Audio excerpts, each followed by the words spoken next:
In 2007, a stunning 458-acre parcel on Lake Memphremagog was donated to the U.S. Fish and Wildlife Service by the estate of Michael Dunn. Although it's technically part of the Missisquoi National Wildlife Refuge, which is based in Swanton, the property is managed by the Vermont Fish and Wildlife Department as a wildlife management area, thanks to a cooperative agreement between the two agencies. Eagle Point Wildlife Management Area is located in the very westernmost corner of the town of Derby. It lies right on the east shore of Lake Memphremagog, and it borders the province of Quebec, Canada. There's over a mile of undeveloped shoreline on the Vermont side and a mile of undeveloped shoreline on the Quebec side, which presented a unique conservation opportunity. Located only 5 miles north of the city of Newport, the undeveloped shoreline is a welcome contrast to the southern end of the lake. In addition to the forested lakeshore habitat, the WMA includes 2 wetlands and several large meadows. The wetlands are one of the most obvious features on the area. One of the first things you'll see is the Johns River wetland, where the Johns River enters Lake Memphremagog. And then the second large wetland on the area is on Halls Creek, which sort of bisects the property. And Halls Creek provides a nice little quiet kayaking or canoeing experience up the creek.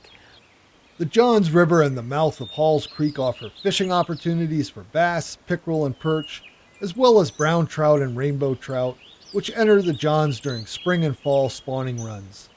The wetlands are flanked by old meadows that provide ideal habitat for grassland birds, which are maintained by delayed mowing in the late summer. From Halls Creek, you can see a variety of raptors, including red-tailed hawks, bald eagles, which Eagle Point is named for. Eagles historically nested on Eagle Point. And then while you're on Halls Creek, you'll see the typical marsh birds, including pied-billed grebes, waterfowl, great blue heron. So from one spot in your kayak, you can sit there and sort of be glassing all around the area and really enjoying a diversity of bird life. A well-maintained recreation trail runs by the southern tip of the WMA, where a state fishing access is located on the Johns River. Eagle Point Road provides easy access to the interior of the WMA and the outlet of Halls Creek.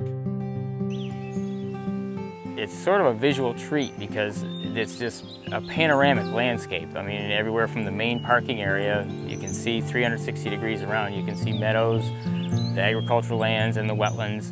It's sort of a photographer's delight. One thing all visitors must be aware of is the location of the Canadian border. You don't want to accidentally end up on the wrong side of this well-marked boundary. Otherwise, there's plenty to enjoy at this beautiful WMA. The recreational opportunities at Eagle Point are quite diverse. For anyone who enjoys the outdoors, they'll find something here. Just the visual qualities are very appealing to photographers. Everything from photographing butterflies or birds in the meadows or marshes to actually birding due to the diversity of birds that are here. Hunters will enjoy hunting waterfowl here, which is one opportunity provided on the Johns River and on Halls Creek. There's, of course, kayaking up Halls Creek or canoeing along the lake. You can just fish anywhere from the lake shore. And then in the winter, future plan is to provide for ice angler parking, which is very limited at this part of the lake, and we're going to work with the Fish and Wildlife Service to allow to keep plowed open an area to allow better access to the lake for ice fishing. It's open to pedestrian access year-round, so snowshoeing, hiking, cross-country skiing in the meadows, those are all allowed activities. So it's pretty much open and here for the public to enjoy.